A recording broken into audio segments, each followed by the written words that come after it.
Inspiration, Laetitia de Traversée. Dans Inspiration itinéraire, nous suivons les tours de magie de William Haribar qui propose des spectacles en France et à l'étranger. Alors, des spectacles à l'hôpital avec des enfants malades et donc en lien avec des associations. Je pense à l'association qui donne du rêve à des enfants malades, Magie Solidaire, avec laquelle vous êtes lié. Tout à fait, Magie Solidaire. Donc c'est une association qui a deux objectifs. Enfin, l'objectif principal, c'est d'apporter effectivement du rêve aux personnes malades ou défavorisées. Et elle le fait à la fois en organisant des événements dans des hôpitaux ou autres, ou alors en produisant des gros événements qui cette fois sont ouverts au grand public, mais dont les bénéfices sont reversés à d'autres associations, comme par exemple l'association L'Orchidée, qui soutient et réalise les projets d'enfants gravement malades. Oui, alors vous produisez des nouveaux spectacles en permanence. À Lyon, par exemple, venez voir L'Impossible et Le Magicien ensorcelé. De quoi s'agit-il?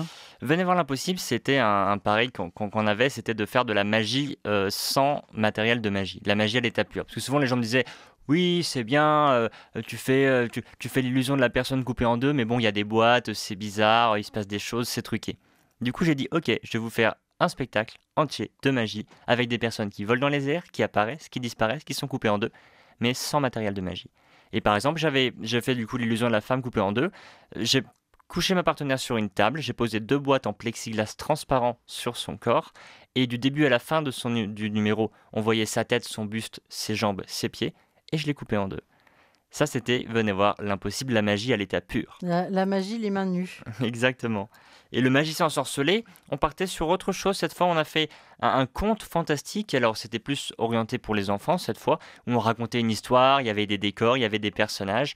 Et on suivait du coup les aventures d'un magicien ensorcelé avec une petite fée qui venait le rejoindre. Et puis, il y avait toute une histoire Et le qu'on délivrer? racontait. Est-ce qu'il y a une idée de conte initiatique, comme on trouve souvent dans les contes d'ailleurs, qui sont des symboles de la vie? Ce serait beaucoup de dire ça pour ce spectacle. Je n'ai pas cette prétention, mais le but en tout cas pour ce spectacle-là, c'était surtout voilà, d'offrir un moment agréable et sympathique pour les enfants en famille.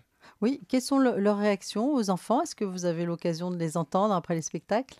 Oui, bah souvent ça plaît énormément. Il y en a qui s'identifient aux personnages, il y en a qui aiment les décors, il y en a qui aiment les costumes, il y en a qui aiment la magie. Enfin, tout le monde y trouve son compte. Et puis c'est très sympa parce que les enfants ont beaucoup de réactions. Ils parlent et puis ils parlent de tout ce qu'ils ont vu, de tout ce qu'ils ont aimé, sans filtre, contrairement aux adultes qui vont souvent être plus restreints dans leurs propos. Donc c'est très agréable. Est-ce qu'il y a des difficultés à surmonter quand on est illusionniste comme vous, William, au niveau financier, au niveau de la communication, par exemple? Bah, c'est sûr que c'est pas simple, hein, parce qu'aujourd'hui, voilà, ne serait-ce que dans le monde du divertissement, les gens ils vont au cinéma, ils regardent le foot à la télévision, et ne serait-ce que pour les faire déplacer dans une salle de spectacle, ben, c'est déjà très difficile. Euh, Ensuite, en termes de financement du spectacle, etc., c'est vrai que moi je suis parti de rien. Vraiment de rien du tout. Les premiers spectacles que j'ai faits, c'était avec mon argent de poche. Et puis, l'argent que j'avais généré des anciens spectacles a permis de financer les nouveaux, etc. Et petit à petit, ça grossit, mais ça s'est fait en 15 ans hein, maintenant. Hein. Donc, c'est Il grâce faut au être travail patient. que c'est ça, il faut être patient. On peut pas tout de suite faire des grosses productions, ouais, c'est pas possible. Est-ce qu'on peut se projeter dans l'avenir, se dire que c'est un métier qu'on exercera à vie ou on sait qu'à 50 ans, par exemple, on arrête? Non, il y a des magiciens. Prenez David Copperfield par exemple, il est âgé maintenant et il continue à faire des spectacles sans problème. Tant que la passion est là, la magie est là. Et vous, vous dites quoi?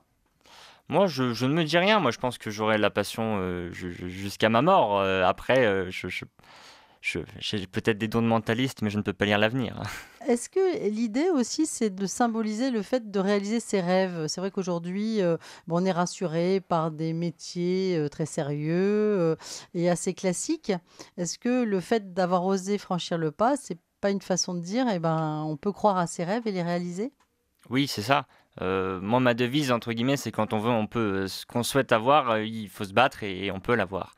Et c'est ce que j'ai voulu faire en devenant magicien. C'est ce que je fais chaque année en produisant des spectacles que j'imagine, que j'ai envie de faire. Là, cette année, le gros challenge, c'est de produire une comédie musicale avec de la magie.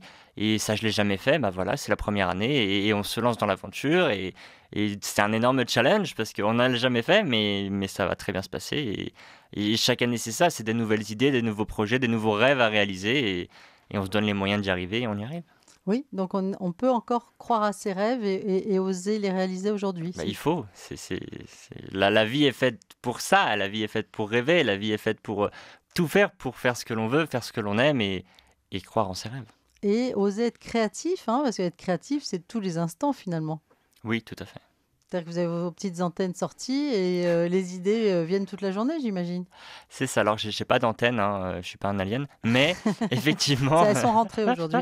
Je ne les vois c'est pas ça. pointer Elles sous sont le casque. cachées.